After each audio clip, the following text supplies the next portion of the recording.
Assalamualaikum warahmatullahi wabarakatuh. Dalam satu hadis Rasulullah Shallallahu Alaihi Wasallam bersabda, "Siapa yang melihatku dalam tidurnya, maka sesungguhnya dia benar-benar melihatku, karena setan tidak dapat menyerupai bentukku." Demikian hadis dalam Sahih Muslim tentang mimpi Nabi. Tak sembarang orang bisa mimpi bertemu Nabi Muhammad Shallallahu Alaihi Wasallam. Hanya orang-orang yang terpilihlah yang diberi karunia itu. Pasalnya, seseorang yang melihat Rasulullah dalam mimpi, sejatinya ia benar-benar bertemu dengan ruh Nabi Shallallahu Alaihi Wasallam. Ia akan merasa yakin bahwa sosok di hadapannya adalah Rasulullah Shallallahu Alaihi Wasallam, meskipun ia belum pernah bertemu dengan kekasih Allah Subhanahu Wa Taala itu sebelumnya. Imam Syafi'i merupakan salah satu Muslim yang dikaruniai nikmat ini.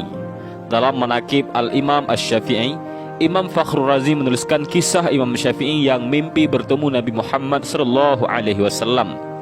Imam Syafi'i bercerita, dalam tidurnya ia bertemu Rasulullah Sallallahu Alaihi Wasallam. Beliau berkata, "Wahai pemuda, dari golongan mana engkau?" "Saya dari keturunanmu, wahai Rasulullah," jawab Imam Syafi'i. "Mendekatlah padaku," ucap Nabi Sallallahu Alaihi Wasallam. Imam Syafi'i pun mendekat. Rasulullah Shallallahu Alaihi Wasallam lalu meludah dan meletakkan ludah itu di tangannya. Kemudian beliau memerintahkan Imam Syafi'i untuk mengusapkan air liur itu ke lidah, mulut dan bibirnya. Maka Imam Syafi'i pun membuka mulutnya dan mengusapkan air liur Rasulullah Shallallahu Alaihi Wasallam ke lidah, mulut dan bibirnya. Setelah selesai, Rasulullah Shallallahu Alaihi Wasallam berkata, "Pergilah, barakallahu fik," yang artinya semoga Allah memberkahimu. Meskipun hanya bertemu Nabi Muhammad Sallallahu Alaihi Wasallam sebentar saja, mimpi itu terus saja membekas dalam ingatan Imam Syafi'i. Bagaimana mungkin ia bisa lupa doa yang dipanjatkan Rasulullah Sallallahu Alaihi Wasallam untuknya? Selain itu, liur Nabi Sallallahu Alaihi Wasallam juga mengandung mukjizat dan keberkahan. Selain mimpi bertemu Nabi Shallallahu Alaihi Wasallam, saat masih kecil, Imam Syafi'i juga pernah bermimpi melihat seorang laki-laki yang sedang mengimami sholat di Masjidil Haram. Setelah selesai sholat, sang imam menghampiri jemaahnya dan mengajarkan ilmu kepada mereka. Maka Imam Syafi'i mendekati imam tersebut seraya berkata, "Ajarilah aku."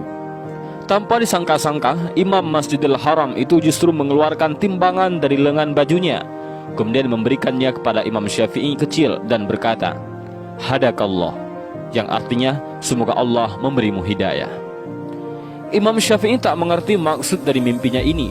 Ia akhirnya mendatangi ahli tafsir mimpi dan menceritakan apa yang dilihatnya dalam tidurnya.